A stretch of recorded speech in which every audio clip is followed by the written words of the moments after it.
Você não precisa ser muito ligado a textos bíblicos para já ter ouvido a palavra Éfesos.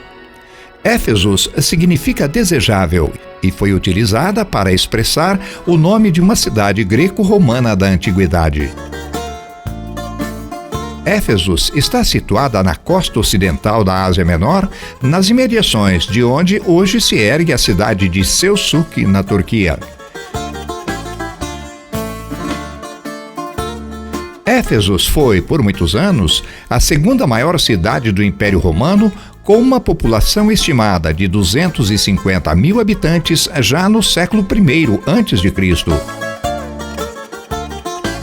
Esta população fazia dela a segunda maior cidade do mundo na época.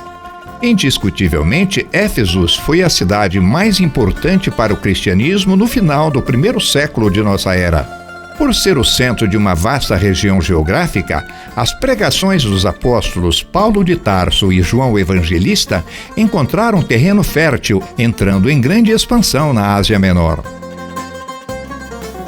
O apóstolo Paulo aqui escreveu seu evangelho. E João teria morrido e sido sepultado em Éfesos. Em uma das colinas que rodeiam a cidade, a Virgem Maria, mãe de Jesus, teria passado seus últimos dias. A igreja de Éfesos, neste período, foi uma das 7 igrejas da Ásia mencionadas no Apocalipse, e a cidade foi sede de 2 concílios chamados Concílios de Éfesos. O primeiro no ano 431 d.C. e o segundo, 18 anos depois. No concílio do ano 431, foi confirmado o dogma da maternidade da Virgem Maria e a dupla natureza de Jesus Cristo, como Deus e como homem. Éfesos também era célebre pelo templo de Ártemis, a deusa do meio ambiente. Ártemis era também conhecida como Diana, a deusa da caça para os romanos e deusa da fertilidade para os habitantes desta região da Ásia Menor. Por isto, é representada como uma mulher dotada de muitos seios. O templo de Ártemis foi erguido em Éfesos no ano 550 a.C. e foi considerado uma das 7 maravilhas do mundo antigo. Do templo de Ártemis em Éfesos, restou uma única coluna em pé. 8 das 127 colunas do templo foram levadas para Constantinopla no início do século VI, pelo imperador Justiniano, para a reconstrução da Basílica de Santa Sofia. As demais se encontram no Museu Britânico de Londres. Uma bela maquete no grande museu arqueológico da cidade de Selçuk, a 3 quilômetros das ruínas de Éfesos, mostra bem o luxo e esplendor do templo de Ártemis. Éfesos, juntamente com Mileto, também na Ásia Menor, foi berço da filosofia.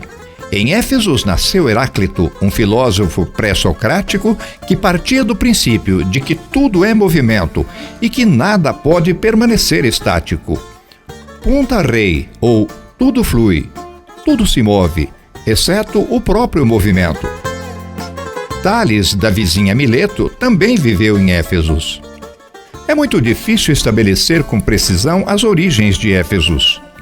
Há citações de que aquela região da Ásia Menor já era habitada há 6.000 anos antes de Cristo. Outras fontes, entretanto, afirmam que seu aparecimento não chega a 2.000 anos antes da chegada do Salvador. Éfesos também foi uma importante cidade portuária de ligação entre o Ocidente e o Oriente, tendo sido destruída várias vezes e reconstruída outras tantas, embora não no mesmo local. De início, Éfesos se assentava na baía do Mar Egeu, na desembocadura do rio Caistro.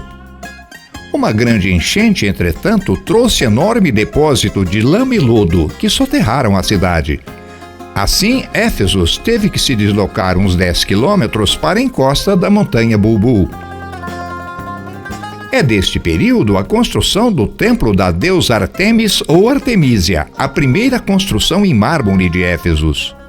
A cidade seria destruída por mais uma vez por atividades vulcânicas e assentada definitivamente na posição atual, em um vale entre as montanhas Paner e Bulbul. Os gregos chegaram a Éfeso no ano 1050 e os romanos 5 séculos depois, no ano 550 a.C.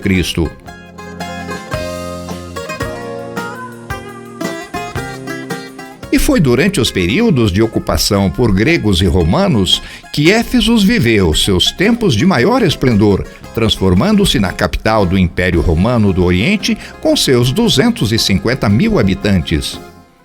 Por esta época, era considerada também a maior cidade portuária do mundo.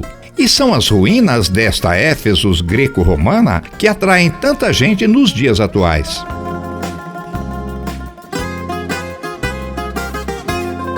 As escavações em Éfeso se iniciaram em 1866 por geólogos e geógrafos ingleses que davam os primeiros passos para a construção de uma ferrovia. E estas escavações permanecem em curso até os dias atuais. Mesmo assim, calcula-se que apenas 20% da cidade já tenha sido redescoberta, embora mostre a maior superfície de uma cidade já escavada no planeta.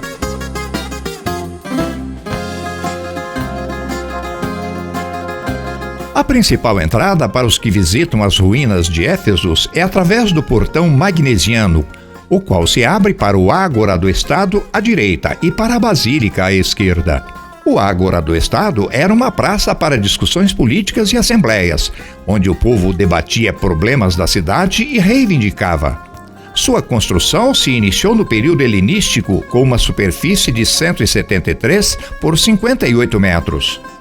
No primeiro século depois de Cristo, durante o mandato do imperador Augusto, ganhou várias construções em seu entorno, se transformando no centro político da cidade.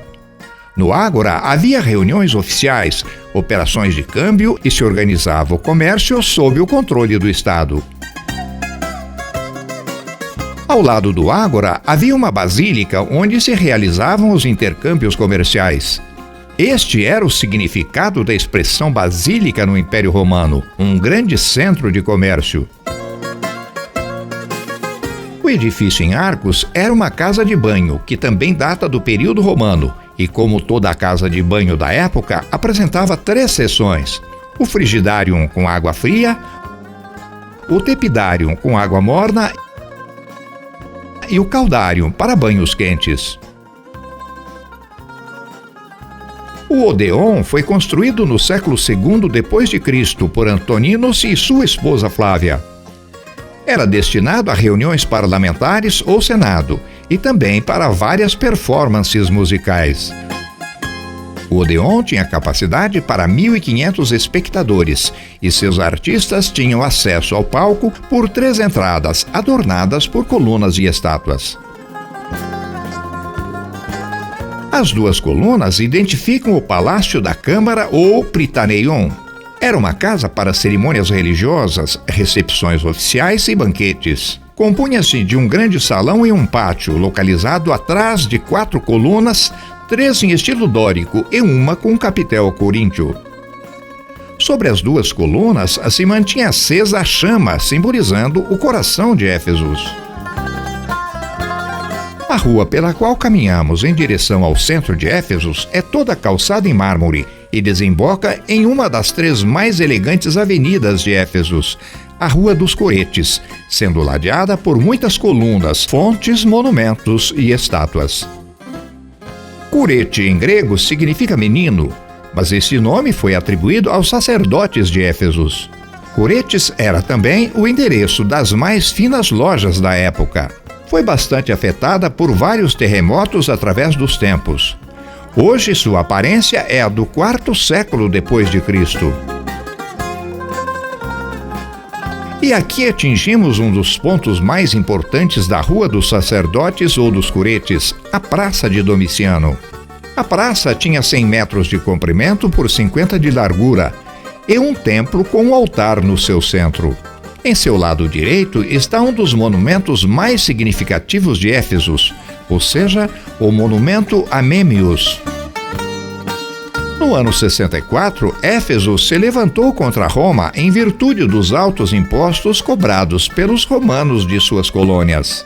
Para se vingar deste levante, o imperador Sula, que governava Roma de maneira ditatorial e sanguinária, mandou saquear Éfesos e, alguns anos depois, fez erguer na Praça Domiciano um monumento a seu filho Mêmion, muito luxuoso e todo revestido em mármore, como provocação aos efesianos. No lado oposto da Rua dos Curetes e ainda na Praça de Domiciano, este imperador mandou erguer um templo com seu nome nos anos 90 d.C.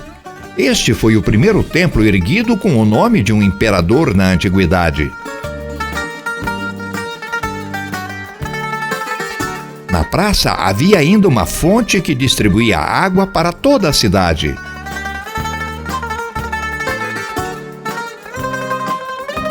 A partir do IV século d.C., a Rua dos Curetes passou a funcionar como uma espécie de calçadão dos dias atuais. Não se permitia trânsito de qualquer espécie de carros, bigas ou carruagens. Tudo para dar ao pedestre tempo suficiente para admirar as belas estátuas e monumentos que a ladeavam. Aqui, por exemplo, está uma deusa alada, Nike, a deusa da vitória, em posição de voo, e que sustenta em sua mão direita um cacho de trigo e na esquerda uma coroa pertencente à Porta de Hércules. Este portal no centro da Rua dos Curetes se chama Portão de Hércules, por ter uma imagem de Hércules, o deus da força e do poder, segurando a cabeça do leão de Nemeia em alto relevo. Foi trazido de outro ponto da cidade para este local no IV século d.C., embora o alto relevo seja datado do II século de nossa era. A presença do portal de Hércules no local era destinada exatamente a obstruir a passagem de qualquer tipo de veículo. No portal de Hércules, começamos a visualizar uma das construções mais imponentes e bem preservadas de Éfesos, a Biblioteca de Celso. Construída no final do século I d.C., a fonte de Trajano era um dos monumentos mais finos de Éfesos. A fonte foi erguida em 2 pisos e tinha quase 20 metros de altura. No nicho central, sobre o pedestal de mármore, ficava a estátua de Trajano, e pelo menos mais 12 estátuas faziam parte do conjunto, entre elas as de Saturno, Dionísio, Artemis e de descendentes do imperador. Estas foram retiradas da fonte e se mantêm no Grande Museu Arqueológico de Éfesos, ou Selçuk. A casa de banhos de Escolástica foi construída no I e restaurada no IV século d.C. por uma rica senhora chamada Escolástica, de onde vem o nome da construção. Por isso havia uma estátua desta senhora na entrada principal da casa de banho, que se abre para a Rua dos Curetes. A estrutura original do banho de Escolástica tinha 3 pavimentos, porém, com o tempo, os 2 superiores colapsaram. Era, portanto, a maior casa de banhos de Éfesos. Os ladrilhos de seu piso chamam a atenção pela riqueza de detalhes e pelo magnífico estado de preservação. O Templo de Adriano é uma das mais belas e bem preservadas estruturas da Rua dos Curetes. Foi construído no ano 138 d.C. em agradecimento ao imperador Adriano, que havia visitado Éfesos 10 anos antes. A fachada do templo tem 4 colunas coríntias que sustentam um arco em curvatura romana. Suas paredes exibem um finíssimo acabamento em frisos e uma série de estátuas de pequeno e médio porte, contando a história da fundação da cidade. Adriano foi considerado um dos 5 bons imperadores do Império Romano sob a ótica de Nicolau Maquiavel, que em 1532 assim denominou os imperadores Nerva, Trajano, Antoninus, Adriano e Marco Aurélio. Uma das mais curiosas construções de Éfesos era um sanitário público denominado apenas de A Latrina. Os assentos ladeavam as paredes do edifício e se dispunham dentro de um amplo salão sem separação individual. Sob ele passava um canalete com água corrente que retirava os detritos. No inverno, os cidadãos mais ricos se faziam acompanhar de um escravo, que deveriam assentar-se no local antes do uso do patrão, para o aquecimento do assento. No centro do salão havia uma piscina em torno da qual Os usuários dos sanitários conversavam animadamente antes e depois de fazer uso dos assentos. No final da Rua dos Curetes e quase em frente à Biblioteca de Celso, ficava o bordel, chamada de Casa do Amor ou Casa do Prazer pelos efesianos. Data do 1º século, tendo sido fundada por Trajano. Era construída em 2 pavimentos. O inferior era dividido em muitos pequenos compartimentos ou quartos para o atendimento e distração dos frequentadores. No superior residiam as profissionais do prazer. Esta pegada no piso com um pé ao lado de uma figura feminina indicava aos estranhos, principalmente marinheiros que chegavam a Éfeso, o caminho para o prostíbulo. Um dos edifícios mais imponentes e bem preservados de Éfeso era a sua biblioteca ou Biblioteca de Celso. Erguido em 2 pavimentos, o edifício é sustentado por 8 colunas com capitel coríntio e foi construído no ano 117 de nossa era para ser a tumba monumental de Gaius Július Celsus Polemianus, governador da província da Ásia durante o Império Romano.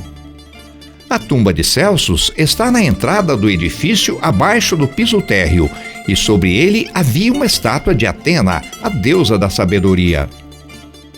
Os pergaminhos com 12.000 manuscritos eram mantidos em armários dentro de nichos nas paredes. A Biblioteca de Celso foi a 3ª biblioteca mais rica nos tempos antigos, atrás apenas da de Alexandria e de Pérgamo. As estátuas de 4 mulheres nos nichos entre as colunas são cópias das originais e simbolizam a sabedoria, o conhecimento, a inteligência e o valor. Estas teriam sido as virtudes de Celso. Na Biblioteca de Celso termina a Rua dos Coretes e se inicia outra belíssima rua de Éfeso, a Rua de Mármore, que tem este nome, em virtude de seu impecável calçamento com este material. Foi aberta no 1º século, mas sua pavimentação com blocos de mármore ocorreu no 5º século depois de Cristo. Era uma via destinada a trânsito das carruagens da época, cujas marcas ainda podem ser visualizadas nas pedras.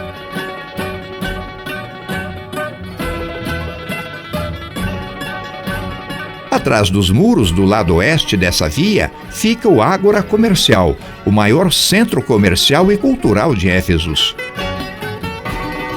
Na face leste da Rua de Mármore se localiza o Grande Teatro de Éfeso. Sua primeira construção remonta ao tempo helenístico, ocupando a face sul do Monte Panera. Entretanto, as ruínas que aí estão datam do século I e II de nossa era, sendo o maior teatro do mundo, com capacidade para 25.000 espectadores, distribuídos em 66 filas semicirculares de assentos. A área mais nobre do Grande Teatro era um cenário frontal com 18 metros de altura, adornado com colunas e estátuas. O teatro era utilizado para performances teatrais, concertos de música e também para a luta de gladiadores e animais, tão comuns durante o Império Romano. Para os cristãos que estudaram um pouco da história de Éfeso antes de sua visita, a entrada no Grande Teatro é revestida de muita emoção. Foi deste palco que o apóstolo Paulo, no ano 57, fez suas primeiras pregações em Éfeso sobre a doutrina de Cristo. Estas pregações, entretanto, trouxeram grandes problemas ao apóstolo. Os artesãos que fundiam estátuas de prata da deusa Artemis, preocupados com os prejuízos financeiros, enfrentaram-no e, aos gritos de Artemis, Artemis, convulsionaram o povo contra o profeta, que necessitou da proteção das autoridades para deixar a cidade. A despeito de tais problemas, o próprio Paulo de Tarso classificou seu trabalho em Éfeso como a mais exitosa de suas atividades missionárias em qualquer localidade. E dos últimos degraus das arquibancadas do Grande Teatro, tem-se uma vista privilegiada da Rua do Porto ou Rua Arcadiana. Esta trazia os frequentadores do teatro vindos de outras regiões da Turquia e desembarcava em Éfeso através de seu porto marítimo. Tem 600 metros de comprimento por 11 de largura e foi restaurada no século IV depois de Cristo por Arcádio e pelo imperador Teodósio.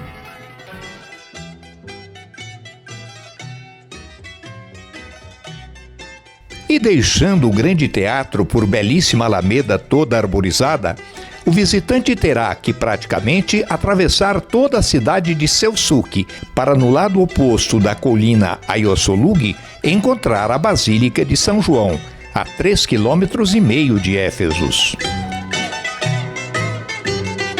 São João Evangelista foi o mais jovem dos 12 apóstolos de Cristo. Nasceu em Batsaida, na Galiléia, filho do pescador Zebedeu e de Maria Salomé. Escreveu as 3 epístolas de João, tendo sido discípulo amado de Jesus e o único apóstolo a acompanhar Cristo até a sua morte. Por esta razão, ao morrer, Jesus Cristo teria confiado sua mãe Maria aos cuidados deste apóstolo. João vivia em Antioquia, mas após perseguições de que sua mãe fora vítima em Jerusalém, mudou-se para Éfesos, onde teria orientado a igreja e escrito o último dos evangelhos canônicos. Aqui nas encostas do monte Ayassoluk, João Evangelista teria morrido no ano 103 d.C., quando já beirava aos 100 anos de idade.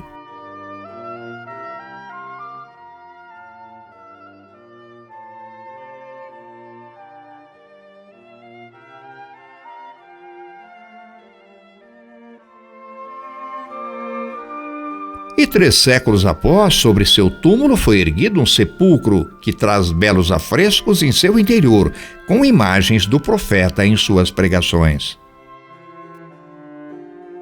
No século VI, o sepulcro foi recoberto pela grande Basílica de São João, erguida pelo imperador Justiniano e sua mulher Teodora. Depois do Templo de Ártemis, a Basílica de São João foi a maior e mais bela construção de Éfesos. A basílica tinha forma de cruz com 3 naves, tendo a nave principal 140 metros de comprimento. Havia um átrio do lado frontal e 6 abóbadas sustentadas por enormes colunas erguidas entre as naves. Esta área era destinada ao batismo, os quais eram assistidos pelos fiéis que se assentavam nesta espécie de arquibancadas. Entre as 4 colunas há uma lápide indicando o local em que o apóstolo João estaria sepultado.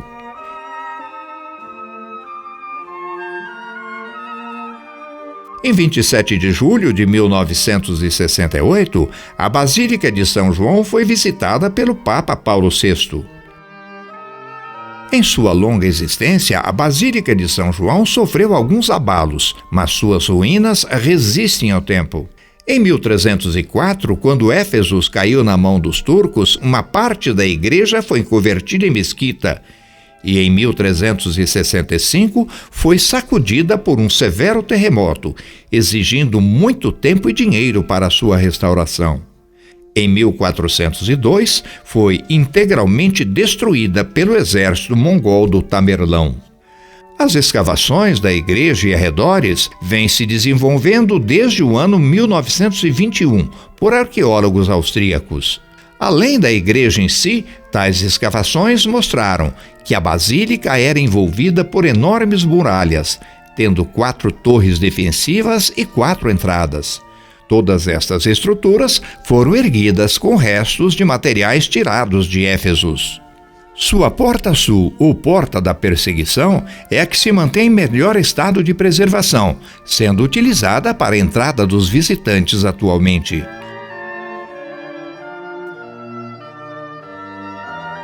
A porta em arco é ladeada por 2 torres monumentais. Infelizmente, o piso sob o arco foi levado para o Museu Britânico de Londres.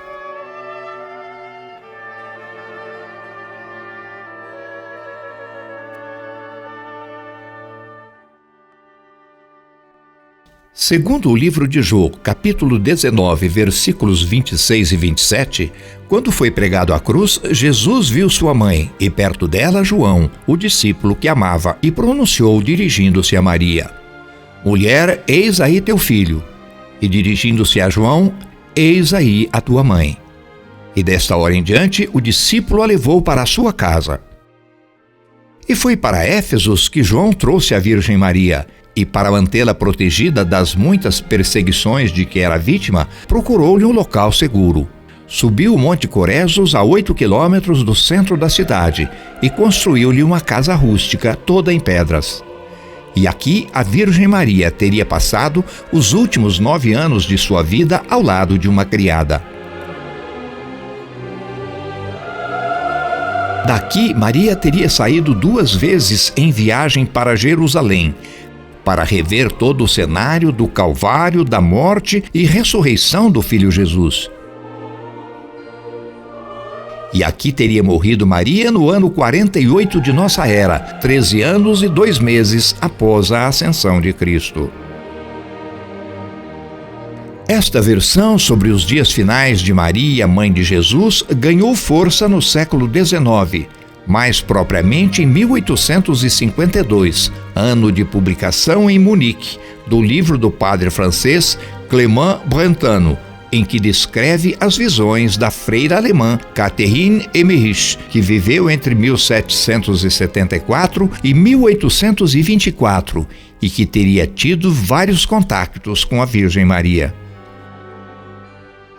Outra tradição milenar, entretanto, afirma que Maria, de fato, viveu em Éfesos, protegida pelo apóstolo João Evangelista. Porém, teria morrido em Jerusalém e nessa cidade sido sepultada, onde hoje se encontra a Basílica da Assunção de Nossa Senhora. A Basílica da Assunção em Jerusalém sempre foi local de grandes peregrinações cristãs.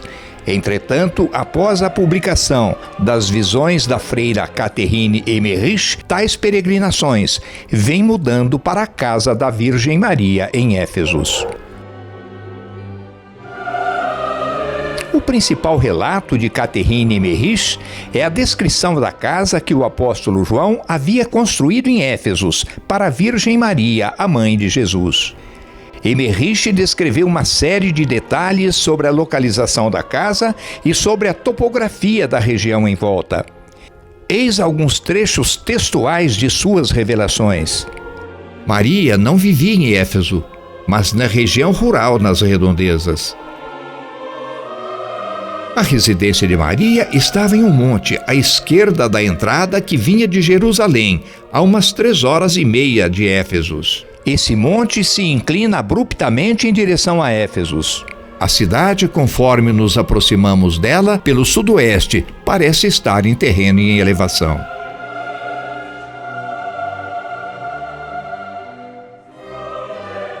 Emmerich também descreveu os detalhes da casa, que ela era construída com pedras retangulares, que as janelas eram altas, próximas ao teto plano e que ela consistia de 2 partes, com uma lareira ao centro. Ela descreveu ainda a localização das portas e o formato da chaminé e diversos outros detalhes.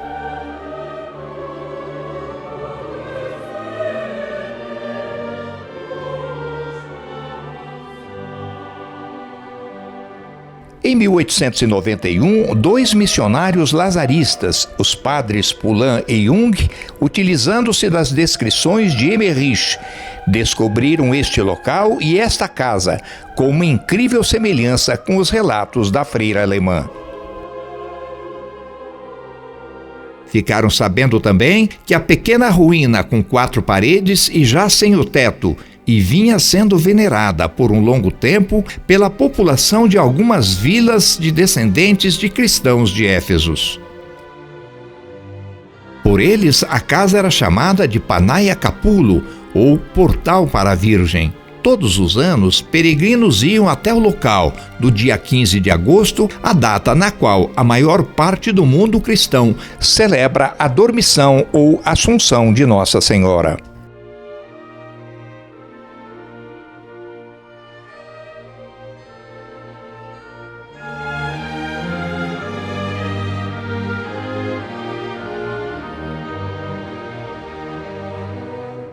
A Igreja Católica jamais se pronunciou oficialmente sobre a autenticidade da Casa de Maria, pela falta de evidências científicas. porém tem demonstrado uma atitude muito positiva em relação ao local.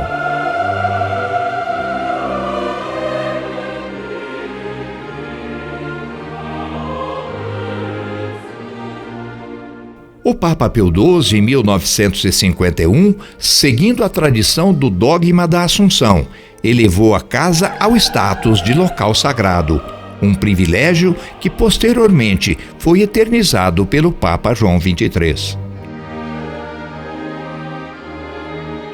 Mais recentemente, o Papa Paulo VI esteve no santuário em 1967. João Paulo II em 1979 e Bento XVI em 29 de novembro de 2006. Em 2004, Catherine Emmerich foi canonizada pelo Papa João Paulo II. Simultaneamente, por conta dos relatos do Papa Leão XIII em 1896 e de João XXIII em 1961, a Igreja Católica primeiro removeu a indulgência plena da Basílica da Assunção em Jerusalém e a concedeu aos peregrinos da Casa da Virgem Maria em Éfesos.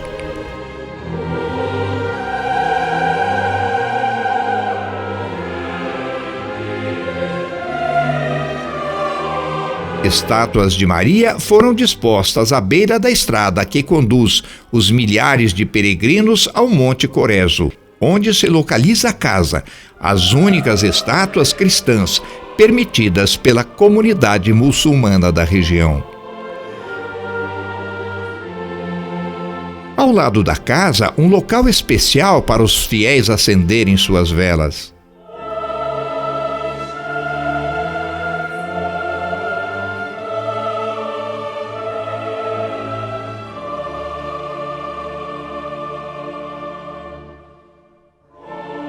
No espaço subterrâneo, uma fonte jorra água de excelente qualidade para fiéis que acreditam em seus efeitos curativos. E ao lado, uma grande muralha coberta por folhas de papel, guardanapos, lenços e fragmentos de tecidos, com pedidos de curas e milagres escritos com muita fé por milhares de cristãos e também de muçulmanos que anualmente visitam a Casa da Virgem Maria.